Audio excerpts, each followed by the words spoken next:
Hello, Tiberius here with the final round of a super budget league with Black-White Soul Sisters. This hand has no lands on it, so we have to send it back. And we get a slightly more keepable hand. We would love to see a Plains on the top from our scry.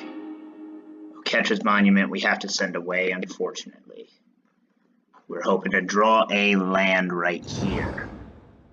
Mountain, Goblin Guide. We're in really good shape. We did it, boys.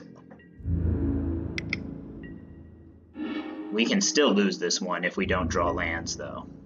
Like, we can still just straight up lose to a one-land hand like we did earlier in the rounds. Isolated Chapel and pass. We love that they have a Goblin Guide so we can try to draw lands and still draw cards. Double Goblin Guide. Very aggressive start for our opponent. Do they have a bolt? They suspend a Rift Bolt. Can we get double lands here? We get a Windbrisk Heights and a Path to Exile. So our opponent is pretty far ahead of us, but we have what we need to play a Soul Warden. Now they can just bolt our Soul Warden here, which is a really viable play for them. We'll put a Bugler down low, and we'll pass the turn. If they Rift Bolt our Soul Warden here, we're a bit in trouble. They do target us. We are in double bolt. We are in dead territory here. They'll Searing Blaze, so we're dead here. We feel very dead. We do get a land. We get 2 lands. So we can beat Tidehollow Sculler and play a path on the Goblin Guide.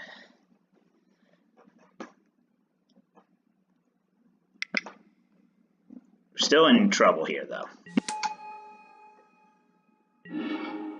Our opponent shows us an Eidolon, so we take it. And that could allow us to get back in here.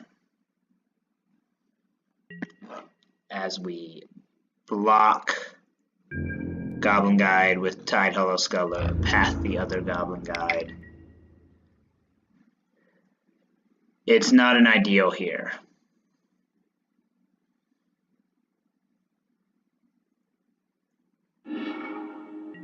We show a Soul's Attendant, so we can, if we can survive this turn, we're fine.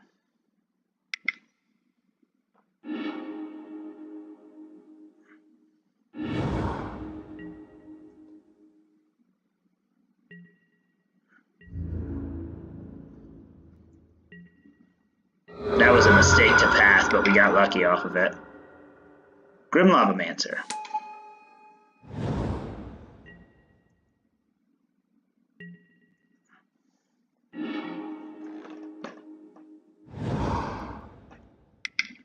Cast a Soul's Attendant. Cast a Militia Bugler.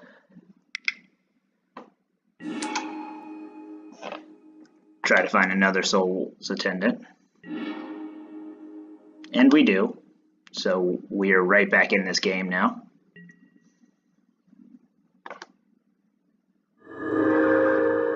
Our opponent can just draw a bolt, though.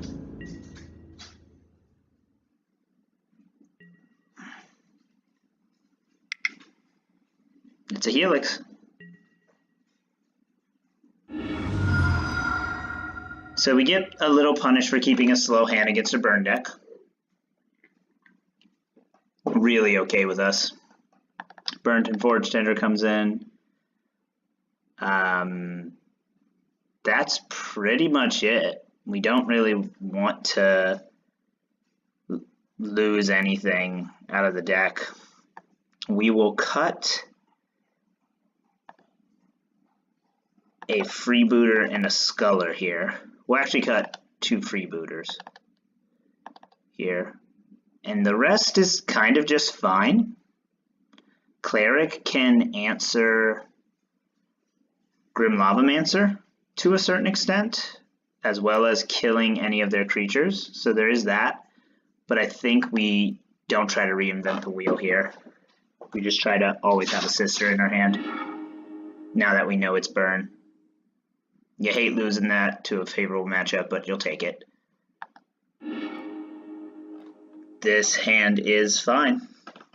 One land, but we do have a Soul's Attendant and a Burrenton Forge-Tender, so we're fine. We have a lot of stuff to cast with that one land, and it's a Plains, so we'll go with it.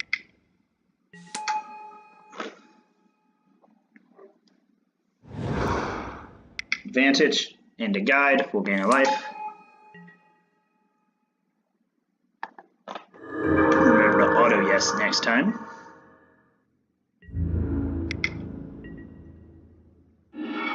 And we get the Plains we need.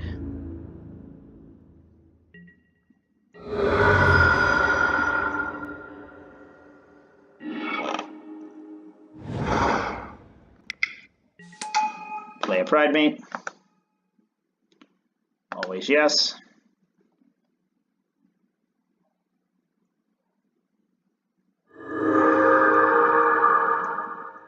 And Pridemate is a 3/3. Get in for 1. So this one seems very winnable for us.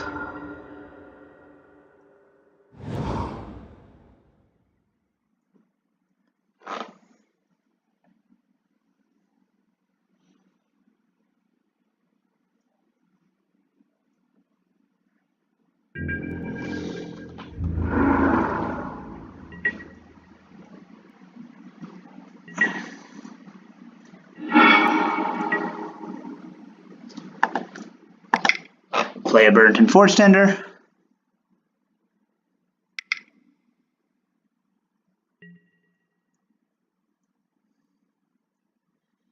And they'll Skullcrack here.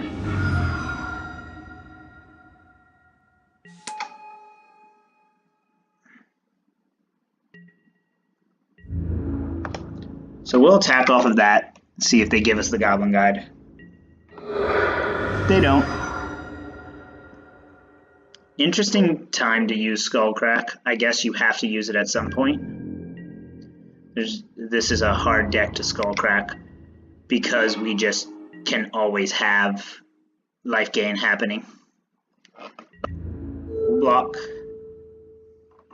with our pro-red Burrenton Forge-Tender. See if they Skullcrack again. They do. That's fine with us.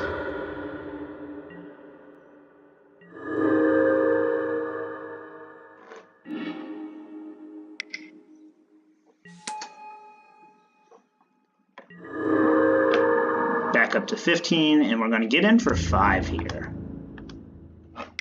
So now they're in pretty dire straits with double Soul Warden. They need something very, very good here to stop what's happening. A lot of Skullcracks could work.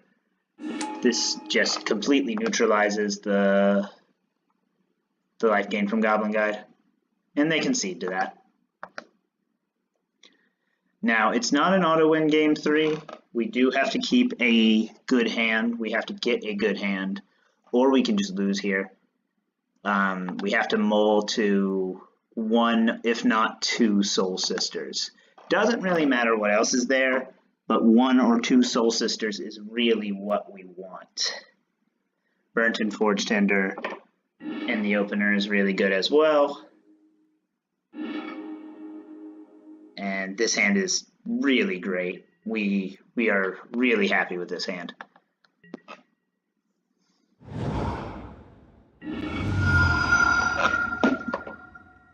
Double Sister. They get the turn 1 guide again. So we'll be down to 18. They show us a Pridemate.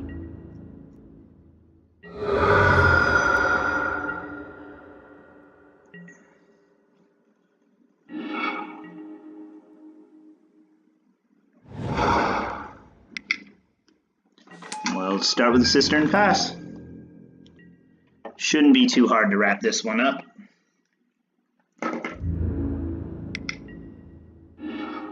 We don't get a land. Don't really need it, but we don't get it. We go down to 16.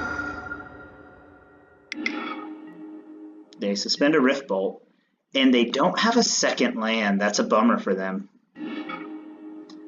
We're going to play a Windbrisk Heights here. That way we have 3 mana. Get another Pridemate down. And Soul's Attendant to tick up the life total to 17 and attack for 1. They now have to kill one of our sisters, and they only have 1 mana to do it.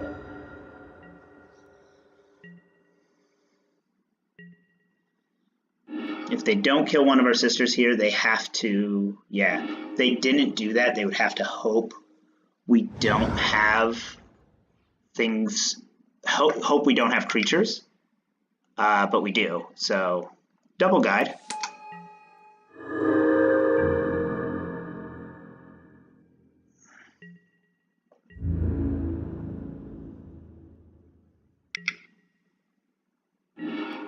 We draw a Ghost Quarter off that, and a Ghost Quarter, so that fixes our draws very nicely, and will knock us down to 14.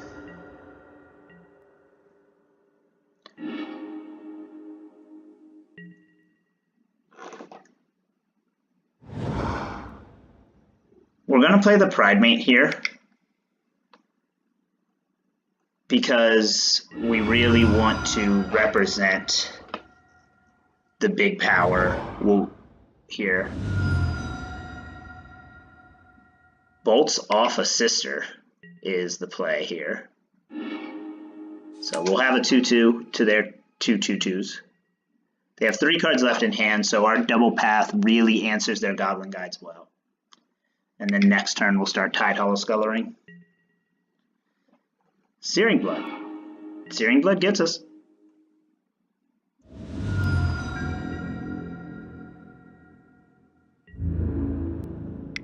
So you wait till they attack here so you can get the 2 triggers.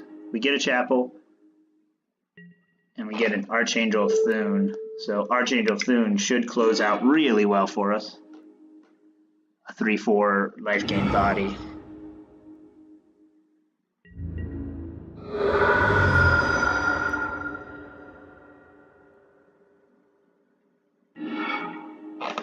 We'll Chapel into Tidehollow Sculler here. Get something out of their hand before they can cast it. They have a Swift Spear, they have a Rift Bolt, they have a Deflecting Palm. We will take the Rift Bolt here. Their hand's not very good to kill us here.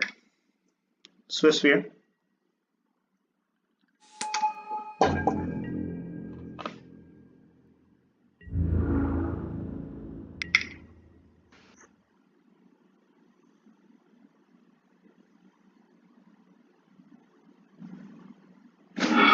We get another Plains.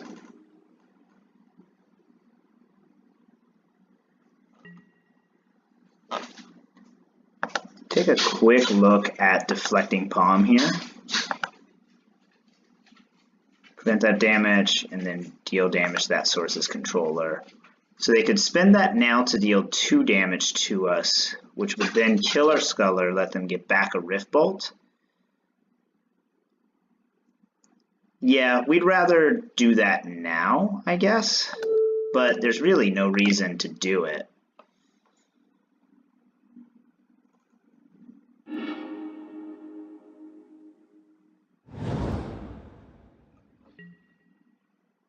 It would deal 7 to us, it would protect their Swift Spear. There's 1 card we don't know.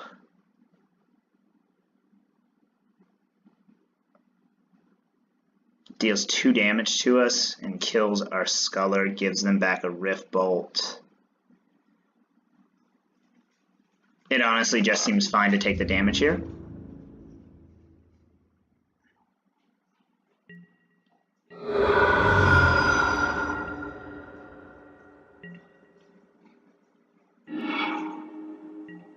and we'll cast the Archangel of Thune.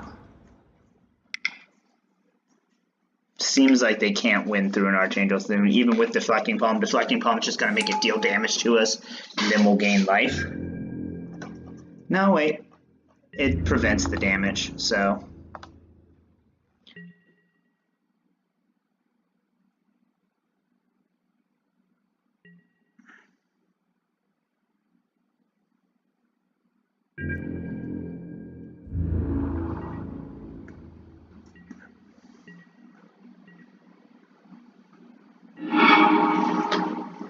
Would love a sister here.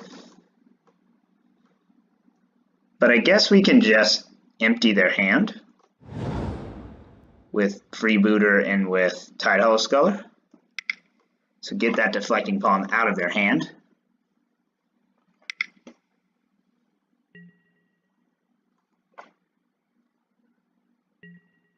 They bolt me.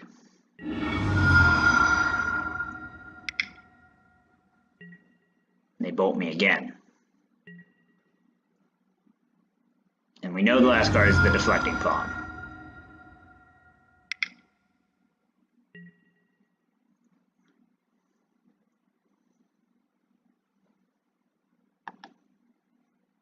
Targeting?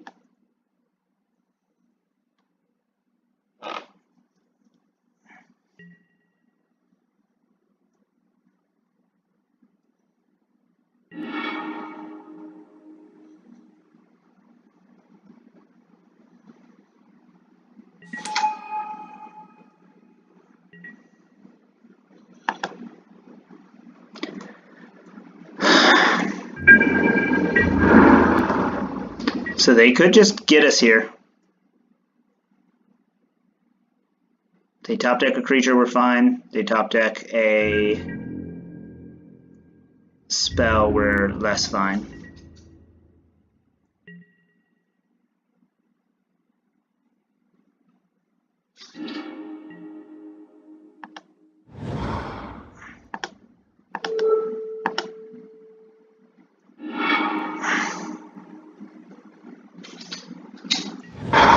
We're going to take them off of white so they can't Deflecting Palm us again.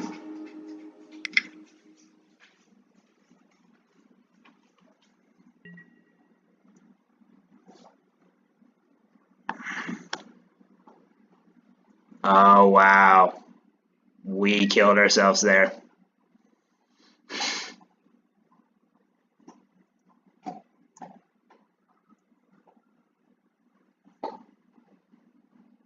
What a good win for them. What a good win for them. So that's a little embarrassing. We should have attacked first, but there was, I guess, 6 and 1/2 dozen in the other there. Really big bummer to lose that way. But we take the loss. I guess there was an argument to Ghost Quarter the white. No, yeah, we probably should have just attacked at that point. Made sure we didn't die. Live and learn. See you in the recap.